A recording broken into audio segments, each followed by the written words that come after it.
Pues nuevamente quiero dar a todos y cada uno de ustedes la más cordial bienvenida a nuestros estudios bíblicos. Y quisiera que nuevamente me acompañaran, por favor, a la Biblia, la palabra de Dios, al libro de los Salmos, capítulo 42, verso 1, en donde quiero que todos leamos. Dice: como el ciervo brama por las corrientes de las aguas, así clama por ti, oh Dios, el alma mía. Como el ciervo brama por las corrientes de las aguas, así clama por ti, oh Dios, el alma mía. Ahora quisiera que leyéramos juntos un texto que está en el Santo Evangelio según San Lucas, capítulo 6, verso 21, en donde podemos escuchar lo que Jesús nos dice. Dice: bienaventurados o inmensamente felices los que ahora tenéis hambre. ¿Por qué? Porque seréis saciados. Bienaventurados los que ahora tenéis hambre, porque seréis saciados.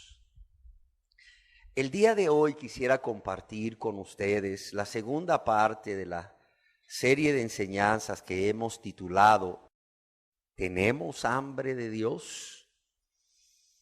Con el propósito de que cada uno de los aquí presentes nos examinemos a nosotros mismos delante de la presencia de Dios y a la luz de la palabra de Dios, si realmente tenemos hambre de Dios o no. Y yo quisiera dar inicio a esta segunda parte de esta serie de enseñanzas afirmando una triste realidad. Realmente no podemos tapar el sol con un dedo, y es más, yo quisiera invitarles a que no tapáramos o no tratáramos de tapar el sol con el dedo. Y esta triste realidad que no podemos ocultar es que las iglesias hoy en día están llenas de personas que no tienen hambre de Dios. Y lo quiero repetir. Las iglesias hoy en día están llenas de personas que no tienen hambre de Dios. Y como no tienen hambre de Dios, créanme, no se están convirtiendo a Dios. No están siendo realmente perdonadas de todos sus pecados. Y tristemente no han pasado de ser hijos o hijas del diablo a ser hijos o hijas de Dios. Son, por tanto, a la luz de esta afirmación y esta realidad, son, por tanto, miles de personas las que están siendo engañadas. Miles de personas que creen que van por el camino angosto que les lleva a la vida eterna, cuando realmente van por el camino ancho o el camino espacioso, como nos dice Jesús, que lleva a la perdición. Y lo que es más triste aún, no existen muchas personas que les estén advirtiendo acerca de esta realidad que viven. Es más, yo me atrevería a decir, sin temor a equivocarme, que aún si se les advirtiese a estas personas que van por el camino espacioso que lleva a la perdición, creyendo que van por el camino angosto que lleva a la vida eterna, si se les advirtiese, no creerían tal advertencia. Óigalo bien. Muchas de estas personas no creerían tal advertencia. ¿Por qué razón? Porque el engaño es tal. El engaño es tal que ellos creen que están en lo correcto. Ellos están seguros que están en lo correcto. Y que quienes les advierten por amor a sus almas del grave engaño son los que estamos equivocados. Y así estas miles de personas engañadas continúan su camino o su caminar por ese camino ancho, espacioso que lleva a la perdición, endureciendo cada día sus corazones por el engaño del pecado. No en vano Dios nos advierte a través del escritor de la epístola a los Hebreos. En esa epístola a los Hebreos capítulo 3, verso 13, lo siguiente. Dice, antes exhortaos los unos a los otros cada día, entre tanto que se dice hoy, ¿para qué? Para que ninguno de vosotros se endurezca, ¿por qué? Por el engaño del pecado. Y quiero leerlo nuevamente, dice, antes, exhortaos los unos a los otros cada día, entre tanto que se dice hoy, ¿para qué? Para que ninguno de vosotros se endurezca por el engaño del pecado. Además, amados y amadas, yo creo que nunca debemos olvidar que Satanás es el padre de la mentira. Recordemos lo que Jesús mismo dijo de él allá en el Evangelio según San Juan. Para los que les gusta anotar, Evangelio según San Juan, capítulo 8, verso 44. Dice, cuando habla mentira, hablando Jesús de Satanás, cuando habla mentira, de lo suyo habla. ¿Por qué? Porque es mentiroso y padre de la mentira. Yo quiero decirles que este Satanás, que es padre de la mentira, a lo largo de la historia de la iglesia cristiana, se ha venido disfrazando como ángel de luz para engañar a todas aquellas personas que no tienen hambre de Dios. ¿Con qué propósito? Con el propósito de que nunca tengan ese deseo de tener hambre de Dios y por lo tanto nunca puedan tener esa relación íntima, esa relación de amistad, esa relación personal de comunión con Dios que se inicia en el mismo momento de la salvación. En la segunda epístola o la segunda carta a los Corintios, Dios nos dice a través del apóstol Pablo en el capítulo 11, verso 14 y 15, acerca de esta verdad, de cómo Satanás se disfraza de ángel de luz. Dice, y no es maravilla, porque el mismo Satanás se disfraza como ángel de luz. Así que no es extraño si también sus ministros se disfrazan como ministros de justicia, cuyo fin será conforme a sus obras. Alguien escribió lo siguiente: a Satanás se le presenta comúnmente en la actualidad como un ser con cuernos, de color rojo y con cola, pero esto está desde luego muy lejos de la manera en la que Satanás se presenta hoy en día a los seres humanos. Es más, en este verso que acabamos de leer de 2 de Corintios 11:14, vemos cómo Dios nos advierte que Satanás se disfraza como ángel de luz. ¿Y cómo Satanás se disfraza como ángel de luz? El mismo escritor que escribió lo anterior dice, quizás como ilustración podríamos decir que se presenta como un ministro del evangelio, llevando una vestimenta religiosa y de pie ante el púlpito de una iglesia de moda. Emplea Satanás palabras religiosas como Dios, como Jesús y la Biblia, pero engaña a sus oyentes.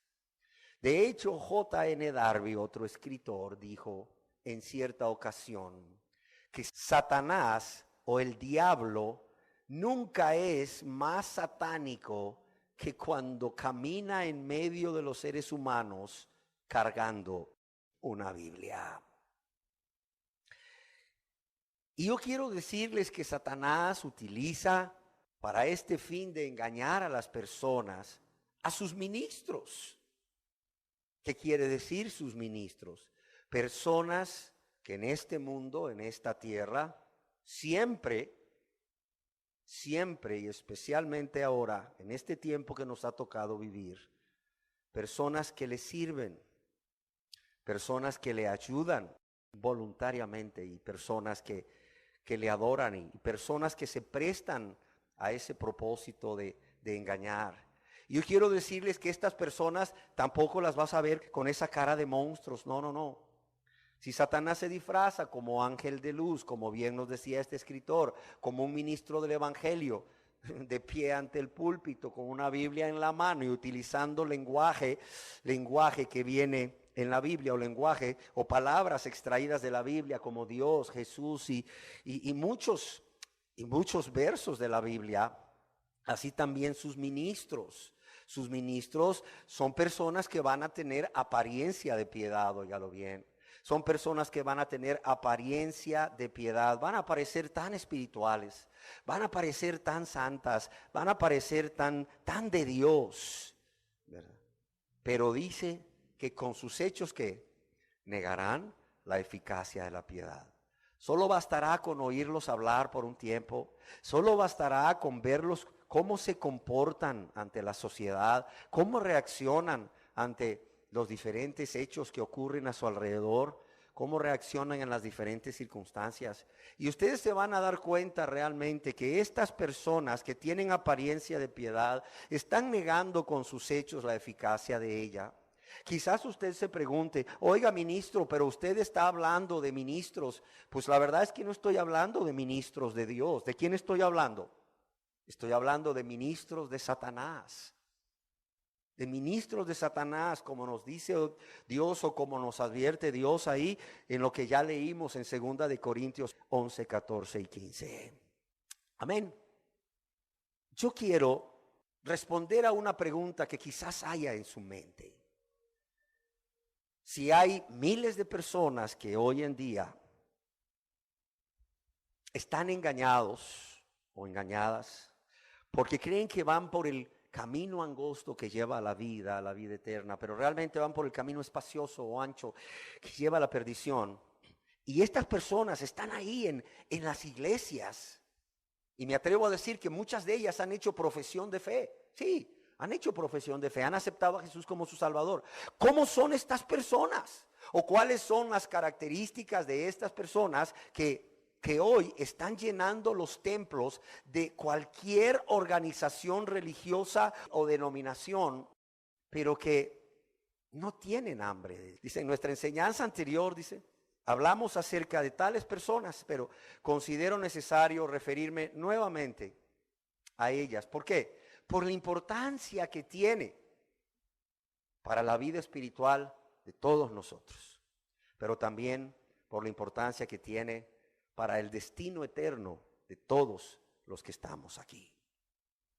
Quiero decirles que estas personas son personas que confiesan ser cristianos o dicen ser cristianos o cristianas, hijos o hijas de Dios, pero decíamos nunca se han convertido a Dios.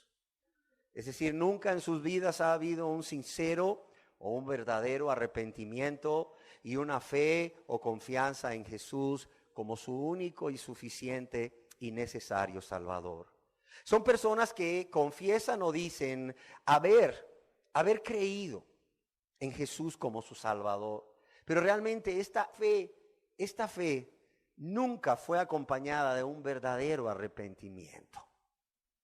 Son personas además que solamente han recibido a Dios, a Jesús como su Salvador, pero nunca le han hecho el Señor de sus vidas. Así como ellos dicen haber tenido fe en Jesús, pero no haber acompañado esa fe de un arrepentimiento verdadero y sincero, así también estas personas dicen haber recibido a Jesús como su Salvador, pero nunca le han hecho el Señor de sus vidas. Por lo tanto, en su vida diaria podemos ver cómo continúan haciendo su voluntad y no la voluntad de Dios. Amén. Son personas que solo buscan a Dios, como decíamos, como un medio para alcanzar un fin. En otras palabras, están buscando de Dios, pero no están buscando a Dios. Y lo buscan como un medio para alcanzar un fin, el cual puede ser la salvación, el cual puede ser las bendiciones de Dios, sanidad divina, un trabajo, un esposo o una esposa, o que Dios le cumpla todos sus deseos, pero sin importarles cuál es la voluntad de Dios al respecto, cuál es la voluntad de Dios para sus vidas. Son personas que les encanta atar y desatar y reclamar y confesar, pero realmente no le preguntan a Dios, o sea, ¿cuál es la voluntad de Él para sus vidas al respecto o cada día?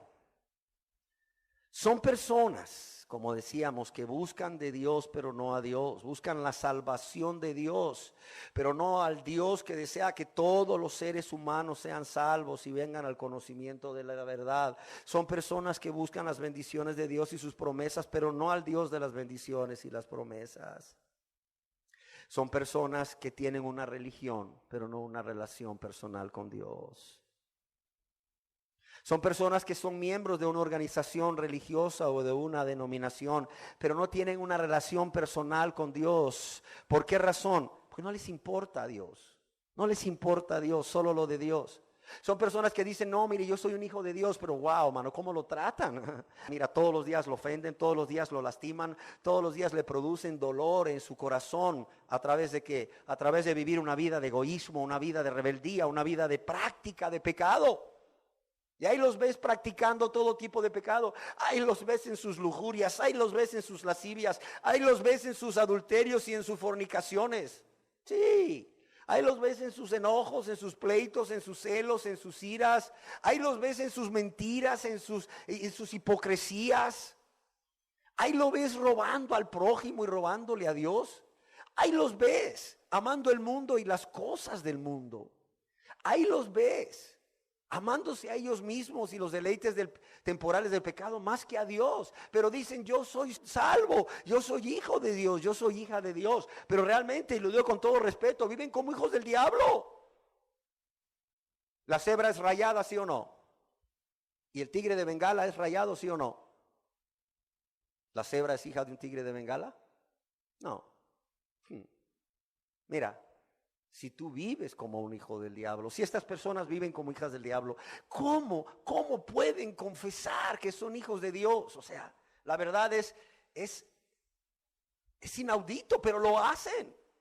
Estas personas con estas características que asisten a las iglesias, que abundan en las iglesias o asisten a los templos de las diferentes organizaciones religiosas, son las personas que no tienen hambre de Dios, no tienen hambre de Dios.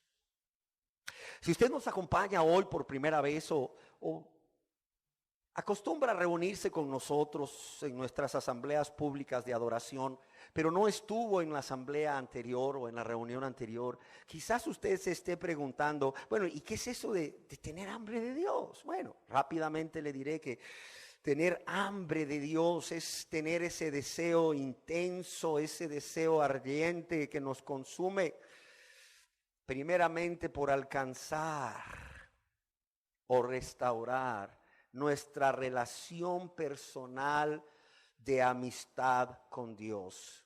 Pero decíamos que no solamente es alcanzar si nunca se ha tenido o restaurar si se tuvo. Es permanecer unidos con Dios hasta que muramos o hasta que Él venga en su segunda venida. Y aún más allá, más allá. Tener hambre de Dios es tener ese deseo de estar nuevamente juntos, la persona y Dios, o estar siempre, cada día, cada momento, no importando las circunstancias de la vida, siempre juntos, andando unidos íntimamente en amistad, teniendo paz con Dios o estando en paz con Dios, amándole, agradándole en todo y honrándole y sirviéndole siempre. Tener hambre de Dios es tener ese deseo intenso de estar siempre en la presencia de Dios. Repito, es tener ese deseo intenso de estar siempre en la presencia de Dios y participar de lo que algunos le llaman esa dulce compañía con Dios. Tener también hambre de Dios, decíamos, es una gran necesidad. Esa gran necesidad de alcanzar y restaurar esta relación personal de amistad con Dios y permanecer unidos para siempre. Estar nuevamente juntos, una gran necesidad de estar nuevamente juntos. Esa necesidad de estar con Él en su presencia y de participar de esa dulce compañía con Dios. Pero también tener hambre de Dios es tener un vacío en nuestro ser. Un vacío en nuestro ser que solo puede ser saciado, solo puede ser llenado por Dios. Blaise Pascal, el físico matemático francés, allá hace muchos años, quizás por el 1700, escribió: el hombre tiene un vacío con la forma de Dios que solo puede ser llenado por Dios. Eso es tener hambre de Dios. Es tener ese vacío que solo puede ser saciado o solo puede ser llenado. Solo puede ser llenado por Dios. ¿Sí se entiende entonces qué es tener hambre de Dios? Decíamos que es más que creer en Dios. ¿Por qué? Porque los demonios creen y tiemblan, ¿sí o no? Pero no tienen hambre de Dios. Es más que tener más y más conocimiento de Dios. O es más que querer cada día tener más y más conocimiento de Dios, porque mucha gente que está llenándose de conocimiento de Dios, lo que está haciendo es, como dice el apóstol Pablo a los Corintios, allá en su primera epístola a los Corintios, capítulo 8, verso 1, se están envaneciendo. Eso es lo que están haciendo. Se están envaneciendo. ¿Por qué? Porque el conocimiento está envaneciendo a muchos, pero no está produciendo hambre de Dios. Decíamos que es mucho más que congregarse regularmente y aún ser un miembro muy activo de una organización religiosa o de una denominación, porque a muchas personas que llenan estas características, Dios mismo les dice: porque este pueblo de labios me honra, pero su corazón está ¿cómo? Está lejos de mí. Mucha gente que tú ves ahí alabando a Dios y sirviendo y ¿qué más hago? Y cuántas reuniones más hay. Les encanta andar en una reunión aquí, otra allá, y no es que sea malo. Son personas que tú las ves que de labios le honran, pero su corazón está muy lejos de Dios. Tristemente. Ahora bien, ¿cómo nace en todo ser humano este hambre de Dios? Yo no sé si usted ya se ha identificado entre las personas que no tienen hambre de Dios, que creen en Dios, que les gusta escudriñar su palabra, que han sido, no sé, fieles congregantes de una denominación o una organización religiosa, pero llenan las características de las personas que no tienen hambre de Dios. Ahora, yo quiero decirles que tener hambre de Dios no es una opción, cuidado. No es cuestión de, no, pues sí, yo creo en Dios, pero todavía no tengo hambre, créame, todavía no tengo hambre. Muérete así, te vas al infierno. ¿Por qué? Porque es precisamente el tener hambre de Dios lo que nos lleva a buscarle como el ciervo brama por las corrientes de las aguas. ¿Y qué es lo que Dios promete? ¿Sabe qué promete Dios? Me buscaréis y me hallaréis. ¿Por qué razón? Porque sois miembros de tal denominación. Dice, wow, vámonos todos para esa denominación. Porque sois miembros de tal religión o organización religiosa humana. Entonces vámonos a ser miembros de esa organización religiosa humana. No. ¿Qué dice Dios? Me buscaréis y me hallaréis. ¿Por qué? Porque me buscaréis de todo tu corazón. Cuando una persona tiene hambre de Dios, como veremos más adelante, le busca de todo su corazón. ¿Y qué promete Dios a los que tienen hambre de Dios y le buscan de todo su corazón? Que lo buscarán y lo hallarán. Serán saciados por Dios mismo. ¿Cuánta gente busca y busca y va aquí y va allá y va acá y hace esto y hace lo otro y luego terminan diciéndole: no, hombre, lo que usted necesita es la rosa ungida, y van por la rosa ungida y dicen: es que cuando hablo con Dios siento que Dios no me escucha, siento que Dios no está conmigo. ¿Por qué razón? Porque no le han buscado de todo su corazón. Y volvemos a lo mismo. No le han buscado de todo su corazón. ¿Por qué? Porque no tienen hambre de Dios. ¿Cómo nace entonces en todo ser humano esta hambre de Dios? Yo quiero decirles que hay una parte divina y hay una parte humana. Y en primer lugar está la parte divina. Y esa parte divina es que Dios actúa en nosotros por medio de su Santo Espíritu y su palabra, poniendo en nuestros corazones el deseo y el hacer lo que a Él le place o lo que a Él le agrada. En la epístola del apóstol Pablo a los Filipenses, en el capítulo 2, en el verso 13, leemos al respecto: porque Dios, fíjese bien, porque Dios es el que en vosotros ¿qué? Produce así el querer como el hacer por su buena voluntad. ¿De dónde viene esta hambre? Esta hambre de Dios. Dios primeramente es el que en nosotros, en cada uno de nosotros, produce así el querer como el hacer. ¿Por qué? Por su buena voluntad, por su misericordia, porque nos ama, porque nos está trayendo a Él, porque sabe que fuera de Él no hay vida, fuera de Él no hay gozo, no hay paz, no hay nada. Además de que separados de Él, nada podemos hacer. Entonces vemos que es Dios el que pone en cada uno de nosotros, sin excepción, ese deseo intenso, como decíamos, esa grande necesidad, ese vacío, como ya hablábamos, de alcanzar o restaurar esa relación personal de amistad con Dios y permanecer unidos o estar nuevamente juntos o estar siempre juntos, unidos estrechamente en paz,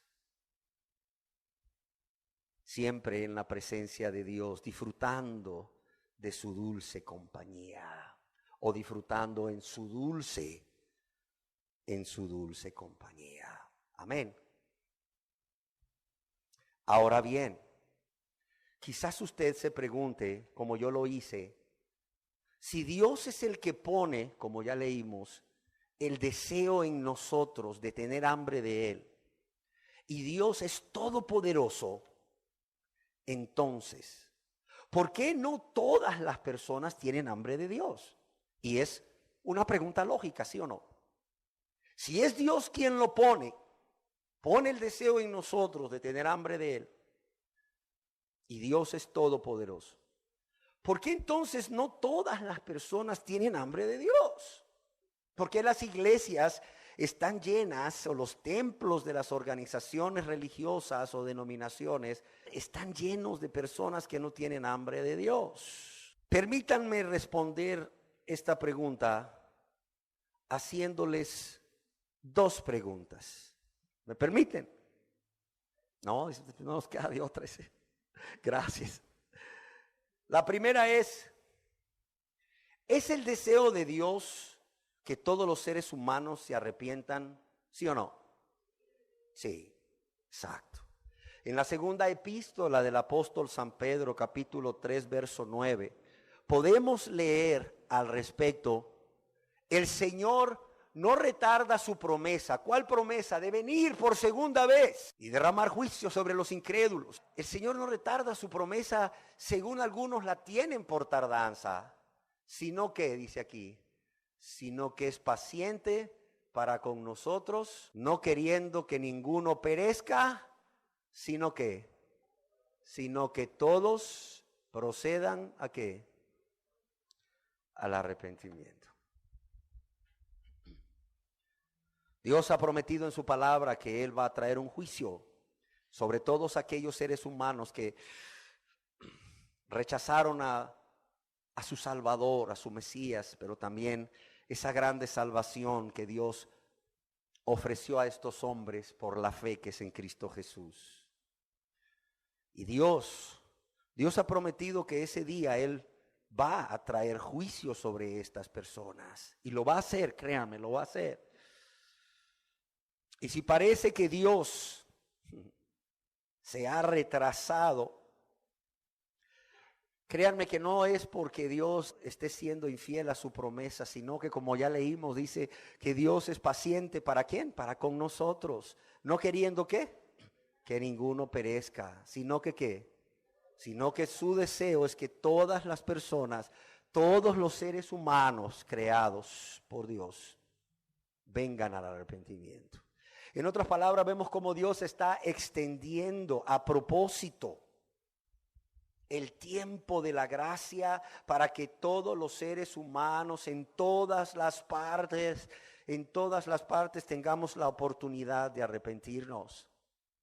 Allá en el Antiguo Testamento, en el libro del profeta Ezequiel, en el capítulo 33, en el verso 11, ¿qué dice Dios también al respecto? Diles, dice Dios, vivo yo, dice Jehová el Señor, que no quiero la muerte del impío. Fíjate cuál es el deseo de Dios. Diles, vivo yo, dice Jehová el Señor, que no quiero la muerte del impío, sino que se vuelva el impío de su camino y que viva. En otras palabras, que se arrepienta y que viva. Dice, volveos de vuestros malos caminos. Sin embargo, la triste realidad al respecto es que aunque el deseo de Dios es que todo ser humano se arrepienta y no sea condenado por Dios, aunque Dios es todopoderoso, no todos los seres humanos se están arrepintiendo hoy en día. Y lo que es más triste, al final no todos los seres humanos se arrepentirán. ¿Por qué razón? Porque Dios ha concedido al ser humano libre albedrío. Medio por el cual las personas deciden hacer o no la voluntad de Dios. Medio por el cual las personas deciden satisfacer o no los deseos de Dios. ¿Qué fue lo que dijo Jesús a aquellos principales sacerdotes, gente muy religiosa que creía en Dios, que se creía pueblo de Dios, pero también a los ancianos de Israel? Allá en el Santo Evangelio según San Mateo capítulo 21 verso 32, a este respecto, ¿qué les dijo? Les dice, porque vino a vosotros Juan el Bautista en camino de justicia y no le creísteis, pero los publicanos y las rameras le creyeron. ¿Y qué les dice Jesús a estos sacerdotes y ancianos del pueblo de Israel? Y vosotros viendo esto, ¿qué dice aquí? No os arrepentisteis para después ¿qué? Creerle. ¿Ven cómo hay personas que por su libre albedrío no se arrepienten? Y no solo no se arrepienten hoy ni mañana, no se arrepentirán nunca. Qué triste, ¿verdad? La segunda pregunta ¿es el deseo de Dios que todos los seres humanos sean salvos de la condenación eterna en el infierno o en el lago de fuego y azufre? ¿Sí o no? Sí, si ustedes me acompañan por favor a la Biblia, a la epístola del apóstol San Pablo a Tito, capítulo 2, verso 11, vamos a leer ahí al respecto lo siguiente. Dice, porque la gracia de Dios se ha manifestado, ¿para qué? Para salvación a todos los hombres. Dice, porque la gracia de Dios se ha manifestado para salvación, ¿a quién? A todos los hombres. Y aquí mismo en la palabra de Dios, en la primera epístola del apóstol San Pablo a Timoteo, en el capítulo 2, versos 3 y 4, podemos leer lo siguiente. Porque esto es bueno y agradable delante de Dios, nuestro Salvador, el cual quiere que lean conmigo por favor, el cual quiere que todos los hombres sean salvos y vengan al conocimiento de la verdad. Y cuando hablamos de hombres, estamos hablando de hombre y mujer. Sin embargo, al igual que en el caso anterior, nuevamente vemos que la triste realidad es que aunque el deseo de Dios es que todo ser humano sea salvo, y aunque Dios sea todopoderoso, no todos los seres humanos se van a salvar, ¿o sí? No todos los seres humanos se van a salvar. ¿Por qué? No porque Dios no quiera, ya leímos que ese es su deseo, sino porque para que cada ser humano, usted y yo, seamos salvos, Dios ha establecido que debemos creer, debemos tener fe en nuestro Señor y Salvador Jesucristo. En el Santo Evangelio según San Juan, capítulo 3, versos 16 y 18, podemos leer lo que se nos dice al respecto. Dice, porque de tal manera amó Dios al mundo que ha dado a su Hijo unigénito. ¿Para qué? Para que todo aquel, ¿qué dice aquí? Que en Él cree, no se pierda, mas tenga vida eterna. Porque de tal manera amó Dios al mundo, que ha dado a su Hijo unigénito para que todo aquel ser humano que en Él cree, en Jesús, no se pierda, mas tenga vida eterna. Y en el verso 18 dice, el que en Él, en Jesús, el que en Él cree, no es condenado. ¿Pero qué dice aquí? Pero el que ¿qué? Pero el que no cree, ya ha sido condenado. ¿Por qué? Porque no ha creído en el nombre del unigénito Hijo de Dios. Ahí nombre es persona. Aunque Dios quiere que todos los seres humanos sean salvos, por cuanto Dios nos dio ese libre albedrío, hay personas que van a ¿qué? Van a creer, ya lo vimos. Y hay personas que no van a creer, y los que crean van a ser salvos, y los que no crean en Jesús no van a ser salvos. Yo quiero decirles que millones de seres humanos han decidido de forma consciente y voluntaria no creer. Ahora bien, ¿por qué no creen? Dicen ustedes. ¿O por qué no creen? Se preguntarán ustedes. Si al no creer serán condenados. La respuesta la encontramos igualmente en la Biblia. Y esta es porque decidieron de manera consciente y voluntaria amar más las tinieblas que la luz. Es decir, decidieron amar más las tinieblas que a Jesús. ¿Por qué? Porque sus obras son malas. Y no vienen a la luz, es decir, a Jesús, para creer en Él como su único y suficiente Salvador y ser salvos. ¿Por qué? Porque sus obras son malas y aman más las tinieblas, aman más sus malas obras. Aquí mismo en el Santo Evangelio según San Juan, capítulo 3, versos 19 y 20, yo quiero que juntos leamos estas verdades. Yo quiero mostrarles lo que la Biblia dice, para que ustedes crean todo esto que estamos hablando. Dice, y esta es la condenación. ¿Cuál es la condenación? ¿O por qué las personas van a ser condenadas? Esta es la condenación, que la luz vino al mundo y los hombres amaron más las tinieblas que la luz. ¿Por qué? Porque sus obras eran malas. Porque todo aquel que hace lo malo aborrece la luz, aborrece a Cristo y no viene a la luz, no viene a Cristo para ser salvo. ¿Por qué? Porque no quiere que sus obras sean reprendidas. Dice, y no viene a la luz para que sus obras no sean reprendidas. Es que hoy la gente quiere venir a Jesús y que Jesús le diga así con aquella absolución: ¿verdad? Te absuelvo, te perdono. En el nombre del Padre, del Hijo y del Espíritu Santo, te absuelvo y te perdono de todos tus pecados. Pero no quieren que Jesús les reprenda sus malas obras. No quieren que Jesús les reprenda sus pecados. Qué triste. Qué triste. Y así vemos, amados y amadas, que el Dios Todopoderoso desea que todos los hombres se arrepientan. Pero esto no está sucediendo ni sucederá.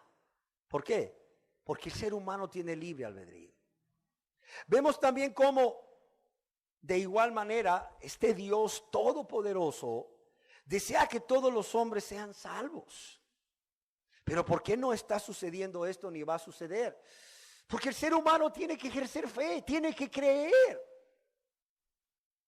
De igual manera, aunque Dios es el que pone en cada una de las personas ese deseo de tener hambre de Dios, no todos hoy en día tienen hambre de Dios ni lo tendrán. ¿Por qué?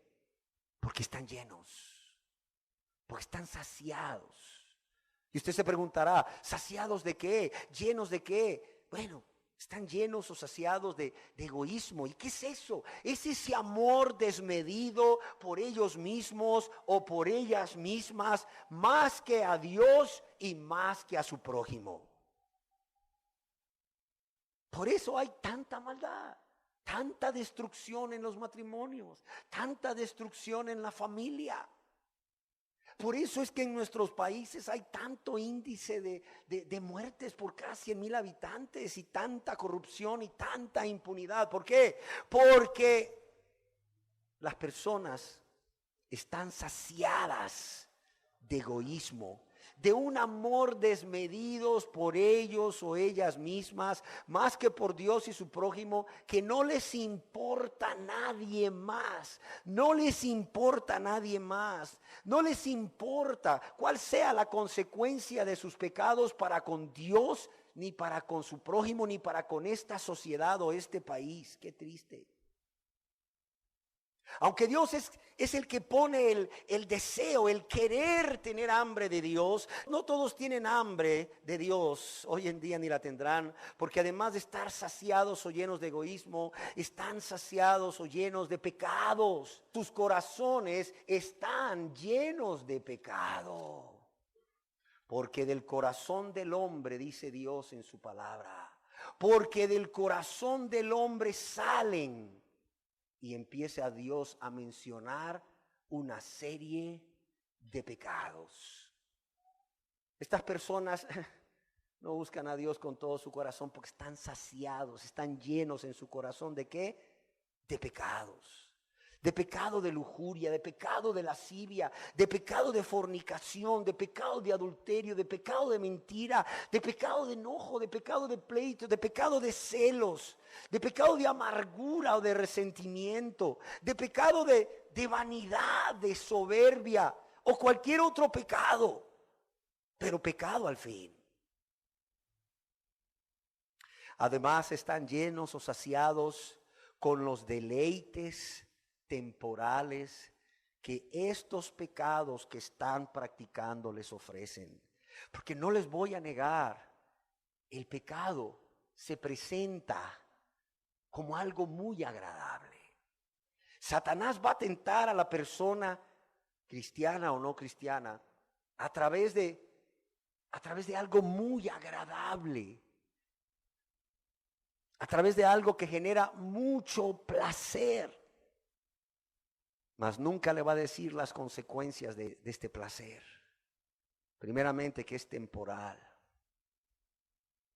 Los deleites temporales del pecado se le conoce en la palabra de Dios.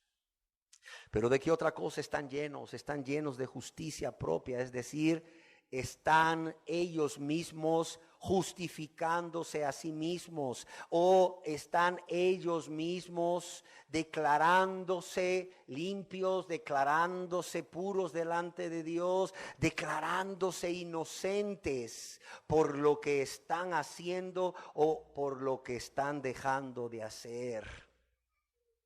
Y así vemos que cada vez que dejan de hacer algo malo, cómo se llenan de justicia propia. Y cada vez que hacen algo bueno, cómo se llenan de justicia propia. Es por eso que los ves ahí en la organización religiosa humana a la cual son miembros, o en la denominación a la cual son miembros activos. Los ves muy comprometidos y muy activos, haciendo esto, haciendo lo otro, pero sin conversión. Y no estoy diciendo que servir a Dios y al prójimo sea malo, que extender el reino de Dios sea malo, no. Pero primero debemos de partir de una conversión, de una entrega total, incondicional de nuestras vidas a Dios, para que Dios primero las perdone y luego las gobierne. Cualquier cosa que nosotros hagamos sin antes haber tenido esta conversión a Dios, Dios lo ve como un trapo sucio, como un trapo de inmundicia. Y eso no lo digo yo, nos lo dice Dios. Entonces vemos, amados y amadas, que para ser llenos de Dios, en primer lugar está la parte de Dios, la parte divina, parte misma que es tristemente obstaculizada, porque como ya vimos, el ser humano está lleno, el ser humano está saciado de todo, menos de Dios. Ahora, ¿cuál es nuestra parte humana?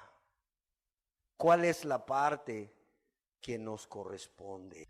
Y yo quiero decirles que nuestra parte es cómo cada uno de nosotros responde o reacciona ante esa obra que Dios quiere llevar a cabo en nuestras vidas por medio de su Santo Espíritu y su palabra, para producir hambre de Dios. ¿Sí se entiende? Nuestra parte es simple y sencillamente cómo cada uno de nosotros, cómo usted y yo respondemos o reaccionamos a esa obra que Dios está queriendo llevar a cabo por medio de su Santo Espíritu y su palabra en nuestras vidas. Y yo quiero decirles que para que Dios pueda producir ese hambre de Él en nosotros, en cada uno de nosotros, Él mismo nos enseña por medio de su Espíritu Santo y su palabra algunas verdades acerca de nuestra condición espiritual. Verdades que nosotros no solo debemos saber, porque mucha gente las desconoce. Yo las desconocí por muchos años, déjeme decirle. Yo las desconocí por muchos años. Nunca me las enseñaron en esa religión donde yo crecí, la religión de mis padres. Y es necesario, para que Dios pueda producir ese hambre de Él, es necesario que Dios nos enseñe algunas verdades acerca de nuestra condición espiritual que nosotros no solo debemos saber, sino que también debemos creer y aceptar. Debemos saberlas, creerlas como verdaderas y aceptarlas en nuestra vida. Aunque muchas veces nuestro yo se resista a aceptar estas verdades como una realidad en nuestra vida. Amén. Yo quiero decirles que es el conocer o el saber primeramente, o conocer y aceptar estas verdades, lo que produce un efecto en nuestro corazón, es decir, en nuestra mente, en nuestros sentimientos, en nuestras intenciones, en nuestra voluntad, que nos va a llevar a tener hambre de Dios y a buscarle con todo nuestro corazón hasta que estemos llenos de Él, hasta que estemos llenos de su presencia. ¿Sí se entiende? Es solo cuando sabemos y aceptamos estas verdades en nuestra vida, aunque el yo se resista, aunque no sean agradables a nuestra carne, que Dios va a usar estas verdades para producir un efecto en nuestro corazón. ¿Y ese efecto cuál va a ser? Tener hambre de Dios. Ahora, es necesario advertirles que a pesar de la obra de Dios, óigalo bien, en cada uno de nosotros, si nosotros conocemos estas verdades, pero no las creemos y sobre todo no aceptamos estas verdades como una realidad en nuestras vidas, nunca la obra de Dios va a poder ser llevada a cabo en nosotros. Y tristemente nunca vamos a poder tener hambre de Dios. Y nunca vamos a poder ser llenos de la presencia de Dios. Y nunca podremos estar caminando juntos en amistad. Amén. ¿Y cuáles son estas verdades que Dios quiere que conozcamos o sepamos, pero que también las aceptemos como una realidad en nuestras vidas con humildad? Yo quiero decirle que todas son verdades bíblicas. No. Yo no inventé el agua caliente, créamelo, no. Yo no inventé el agua caliente. No, yo no estoy inventando nada al hablar con ustedes hoy.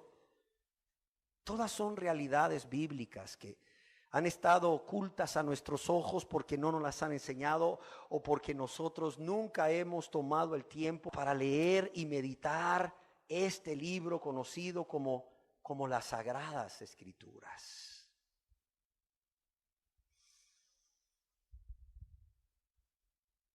¿Y cuál es la primer verdad que debemos saber y reconocer o aceptar con humildad?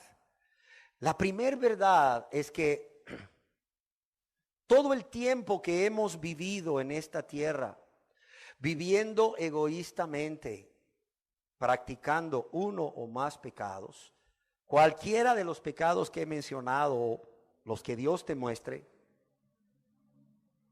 hemos vivido separados de Dios. Óigalo bien.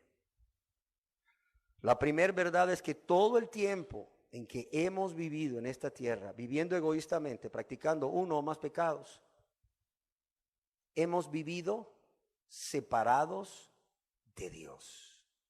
¿Por qué razón? Porque cada pecado que hemos cometido desde los 11 o 12 años de edad, que Dios nos hace responsables morales, cada pecado cometido ha venido a ser como un ladrillo de un alto, ancho y largo muro entre Dios y el pecador. Un alto, ancho y largo muro que separa al pecador de Dios. Usted dirá, no, yo aunque he cometido pecados, Dios siempre ha estado conmigo. Usted, no, yo he podido sentir su presencia a mi lado. Entonces Dios es mentiroso. O usted miente o Dios miente. ¿Por qué razón? Porque Dios nos dice a través del profeta Isaías, en el libro del profeta Isaías, capítulo 59, verso 1 y 2, oiga bien, dice, he aquí, dice, no se ha cortado la mano de Jehová para salvar, ni se ha agravado su oído para oír. Pero lea conmigo, por favor, el verso 2 dice, pero vuestras iniquidades han hecho división entre vosotros y vuestro Dios, y vuestros pecados han hecho ocultar de vosotros su rostro. ¿Para qué? Para no oír. Oiga lo que dice Dios en el verso 2, leámoslo de nuevo. Dice, pero vuestras iniquidades han hecho división entre vosotros y ¿quién? Y vuestro Dios. Y vuestros pecados, los pecados de cada uno, han hecho ocultar de vosotros su rostro para no oír. Yo quiero que observemos aquí que Dios no nos dice a través del profeta Isaías que nuestros pecados han hecho separación entre Dios y nosotros, sino entre ¿quién? Entre nosotros y Dios, que no es lo mismo.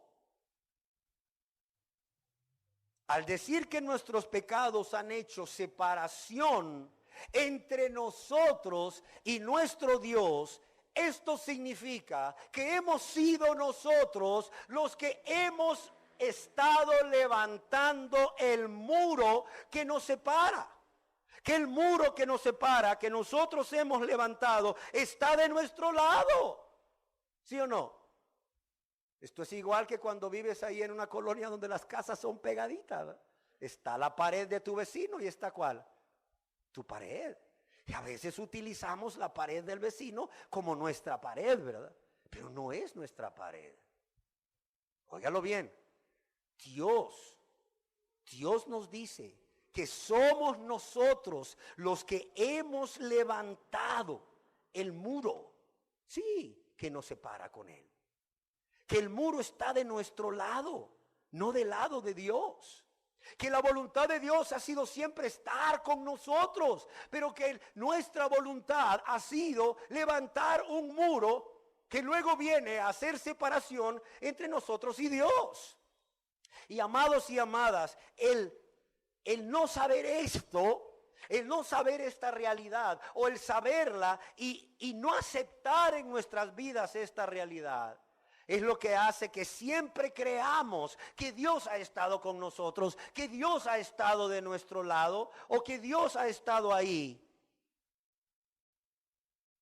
Y eso, el creer esa mentira del diablo, es lo que hace que la gente no tenga hambre de Dios. ¿Sí me explico? ¿O los confundo? Pero cuánta gente dice, no, si yo sé que yo no soy santo, yo sé que esto, yo sé que el otro, yo sé que hago este pecado y el otro. Pero ¿qué me va a decir usted a mí? Si Dios ha estado ahí siempre a mi lado, siempre conmigo, he podido sentir su presencia. Hago la misma pregunta que hice anteriormente. ¿Es Dios mentiroso entonces? ¿O el hombre miente? El hombre miente. Porque Dios mismo nos dice en su palabra, sea Dios veraz. ¿Y qué dice? Y todo hombre mentiroso. Entonces, primer verdad que debemos saber y que debemos aceptar es que no es cierto que Dios haya vivido con nosotros o haya estado siempre junto a nosotros viviendo esa vida egoísta de práctica de pecado. No es cierto, no es cierto. Hemos vivido entonces, ¿cómo? Separados de Dios. Segunda verdad, es necesario saber y aceptar que si hemos vivido separados de Dios, porque nosotros mismos así lo hemos decidido, haciendo uso de nuestro libre albedrío y viviendo esa vida de práctica de pecado, entonces nunca hemos sido hijos de Dios. Y ahí está el otro engaño.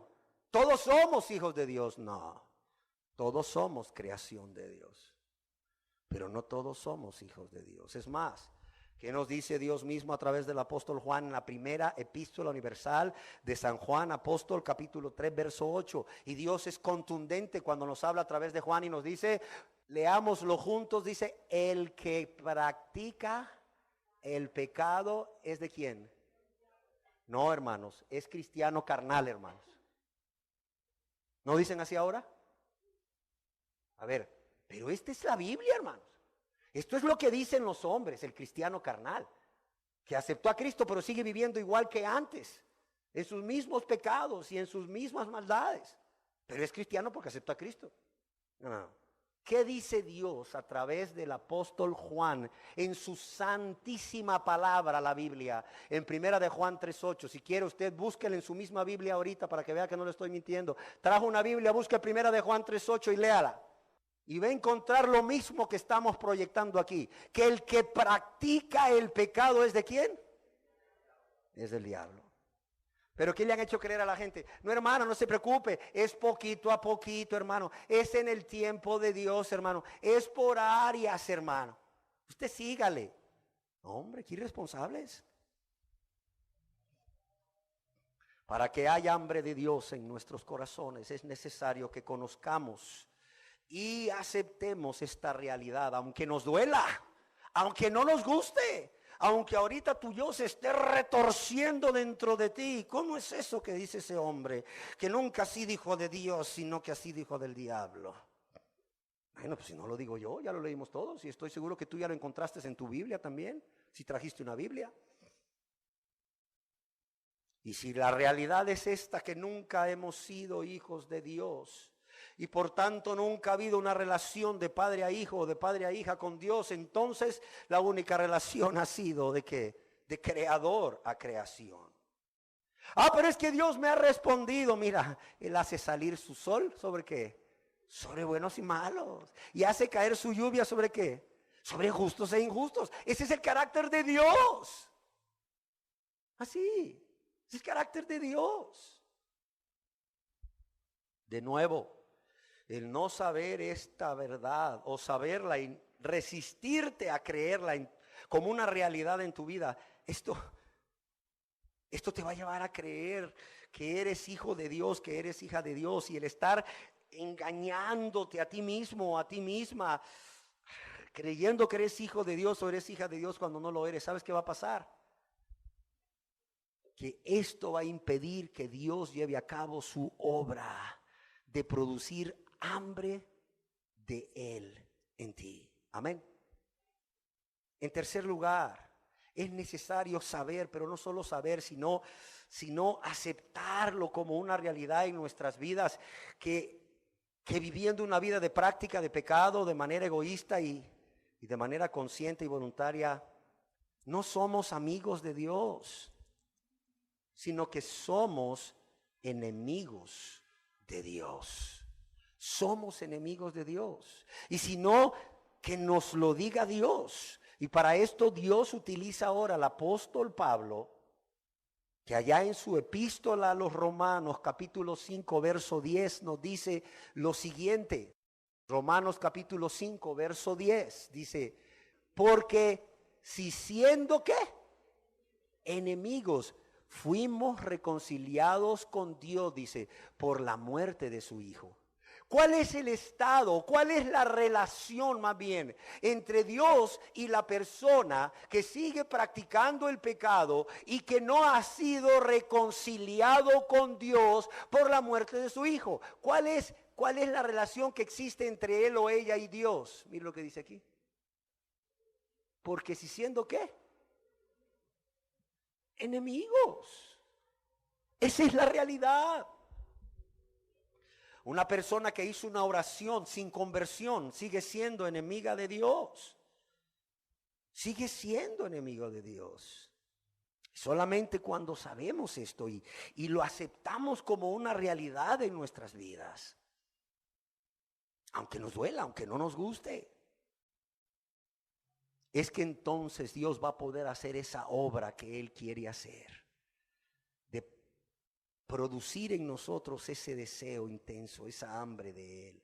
Si no, si la persona cree que Dios siempre ha estado con él o con ella, que son hijos o hijas de Dios y que son amigos de Dios, aún viviendo esa vida de práctica de pecado, ¿qué cree que va a pasar? Que van a estar saciados de engaño, llenos de engaño.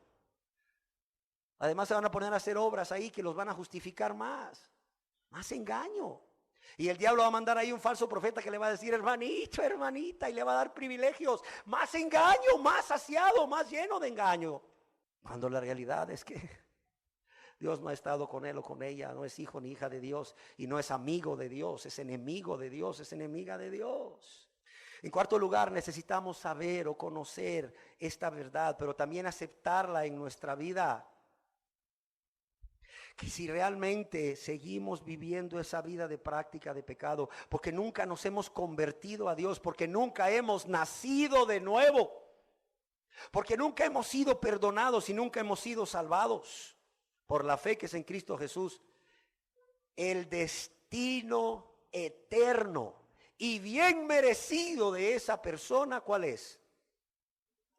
Es la muerte espiritual, separados de Dios aquí en la tierra, y si se muere en ese estado, en el infierno. Y esto es precisamente lo que Dios nos dice a través del apóstol Pablo, cuando el apóstol Pablo escribe allá a sus amados hermanos en la fe de la ciudad de Galacia y les dice, después de enumerarles una serie de obras de la carne que no son otra cosa más que pecados, les dice que los que practican tales cosas, ¿qué dice? No heredarán el reino. Así de claro, no heredarán el reino de Dios, punto. Mientras la persona esté practicando uno o más de estos pecados, Dios nos dice a través del apóstol Pablo, y para los que les gusta anotar y leer en casa, Gálatas capítulo 5, verso 19 al 21. ¿Qué dice ahí en el verso 21? Dice, como ya os lo he dicho antes, que los que practican tales cosas no heredarán el reino de Dios. Yo pregunto, ¿es claro Dios o no es claro? No, no es claro. Es claro Dios, claro que es claro. Es más, ¿qué creen ustedes que Dios nos quiere decir cuando a través del apóstol Pablo nos dice que la paga del pecado es muerte? ¿Qué creen que Dios nos quiere decir? Eso, que el que practica el pecado vive en un estado de separación con Dios, de enemistad con Dios. Y su destino eterno, si no se arrepiente, óigalo bien, y cree en Jesús como su único y suficiente Salvador, ¿cuál cree que va a ser el destino? Muerte, muerte espiritual, eterna separación de Dios. Aquí o en el lago de fuego y azufre. Pero también, amados, quiero decirles que este hambre de Dios es algo que Dios puede producir en nosotros por medio de su Santo Espíritu y su palabra. Solo cuando también, además de saber y aceptar todas las verdades anteriores, sabemos y aceptamos que hemos pecado.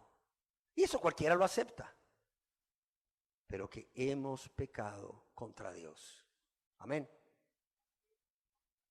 ¿Qué nos decía o qué nos dice el rey David en ese Salmo 51? Ese salmo donde él manifiesta su arrepentimiento para con Dios.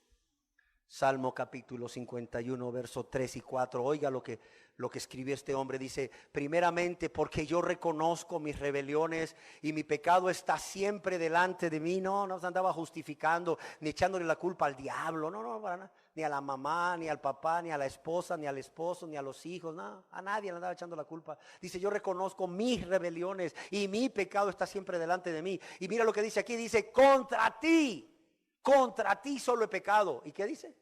Y he hecho lo malo delante de tus ojos. Mira, ahí tienes un corazón que está listo para que Dios haga esa obra de nuevamente tener hambre de Dios. Ahí tienes un hombre cuyo corazón estuvo saciado por algunos meses con el pecado de adulterio y con el placer que el pecado de adulterio con una mujer llamada Betsabé le producía. Y ahí estaba David ciego, engañado como muchos, cuando su corazón no tenía hambre de Dios, sino hambre por el pecado y por el adulterio. ¿Y qué le manda a decir Dios con el profeta Natán? Después de que le cuenta una historia, le dice: tú eres ese hombre. Tú eres ese hombre. Tú eres ese hombre. Tan ciego estaba David que hasta indignado estaba. Ese hombre que tal cosa hizo, debe hacer esto y esto y esto. Y Natán lo queda viendo. Casi me lo puedo imaginar pensando: ciego estás, David. El pecado te cegó. El pecado te cegó, David. David le dice: oh rey, tú eres ese hombre. ¿Y qué dice David en ese momento? Dice: pequé. ¿Contra quién? Pequé contra Jehová. Cuán necesario es que reconozcamos que cuando hemos pecado contra Dios, hemos ofendido a Dios, hemos lastimado a Dios le ha producido dolor en su corazón el que nosotros lo hayamos ofendido y lastimado, y todo por ser egoístas, y todo por ser ingratos, y todo por ser rebeldes, y todo por menospreciar su señorío. El no reconocer esta terrible verdad, el no aceptarla en nuestras vidas como una realidad, como lo hizo David, esto va a hacer que la obra de Dios de producir hambre y sed en esa persona de Dios se vea obstaculizada, porque la persona va a estar saciada, va a estar llena en su corazón de mentira, de engaño, de justicia propia. Pero también, hermanos, y ya para finalizar, y amigos aquí presentes, es necesario, sobre todo,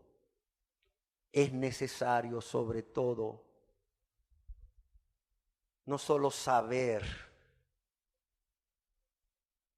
y aceptar estas verdades, sino también el permitir, y para eso es necesario ser humildes, el permitir que estas verdades penetren en nuestro corazón como flechas certeras, ¡tas!, y quebranten ese corazón duro, quebranten ese corazón de piedra, quebranten ese corazón egoísta, rebelde, menospreciador. Y entonces surja en nosotros esa vergüenza por todas estas verdades que hoy hemos compartido y que espero ustedes estén aceptando en sus vidas. Pero no solo vergüenza, sino pesar, un profundo pesar, una profunda tristeza y dolor. ¿Por qué? Por haber pecado contra un Dios bueno, contra un Dios misericordioso, contra un Dios que solo nos ha amado, que solo ha buscado nuestro bienestar, nuestro gozo, nuestra paz y nuestra salvación, al grado que envió, sin Él estar obligado y nosotros merecerlo, envió a su Hijo amado Jesús a morir por nosotros y a morir en nuestro lugar. Solamente cuando vaciamos nuestro corazón de todo esto que impide que la obra de Dios sea llevada a cabo, en especial cuando vaciamos nuestro corazón de todos estos engaños que nos impiden tener hambre de Dios y nos impiden experimentar esa vergüenza y ese profundo pesar o esa profunda tristeza, dolor por haber pecado contra Dios que solo nos ha amado, por haberle pagado con mal tanto bien que nos ha hecho. Es cuando en nosotros Dios puede obrar y hacer esa obra que Él quiere hacer, de producir hambre de Dios en nosotros. Cerremos nuestros ojos. Y cerremos nuestros ojos nada más para meditar unos momentos antes de irnos.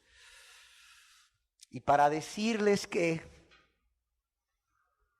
querida persona que hoy está aquí, y que por cierto no está aquí hoy por casualidad, Dios quería que usted estuviese aquí y escuchase estas palabras de parte de Él. Querida persona que hoy está aquí porque Dios le ha traído. Si usted por su orgullo, si usted por su soberbia o su vanidad, o quizás por el temor al que dirán, usted hoy sabe, hoy ya sabe todo esto, pero se resiste a reconocerlo o a aceptarlo en su vida. Si usted sabe, pero no reconoce y acepta en su vida cada una de estas verdades bíblicas que hemos compartido hoy, yo quiero decirle con mucha tristeza, con profunda tristeza, que usted entonces está impidiendo la obra que Dios quiere hacer en usted, crear ese deseo, ese querer por su buena voluntad, ese tener hambre de Dios. Y si usted realmente impide esa obra que Dios quiere hacer en su vida, no culpe por favor a Dios de por qué usted siente que Dios está tan lejos de usted. No culpe a Dios porque usted siente y cree que Dios no le escucha.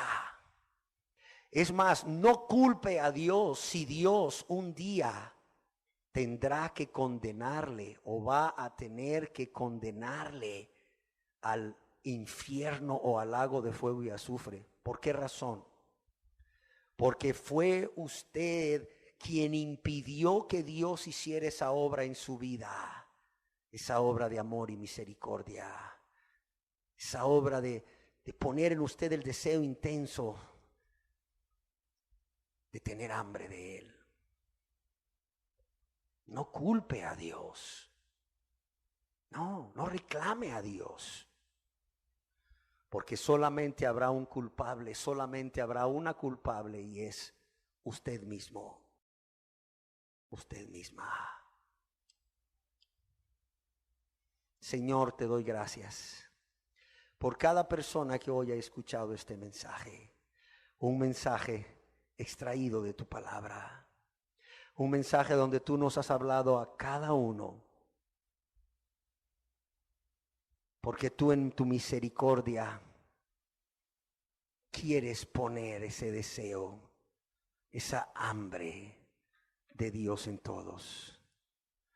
Hoy nos has enseñado de dónde proviene esa hambre y qué obstaculiza tu obra, para que cada uno de nosotros, a partir de hoy, que sabe y espero haya aceptado lo que tú le has dicho a su vida, hoy pueda hacer a un lado todo aquello que ha estado impidiendo que tú produzcas ese hambre o esa hambre de ti en él o en ella. Padre, yo te lo ruego en el nombre precioso de Jesús. Amén.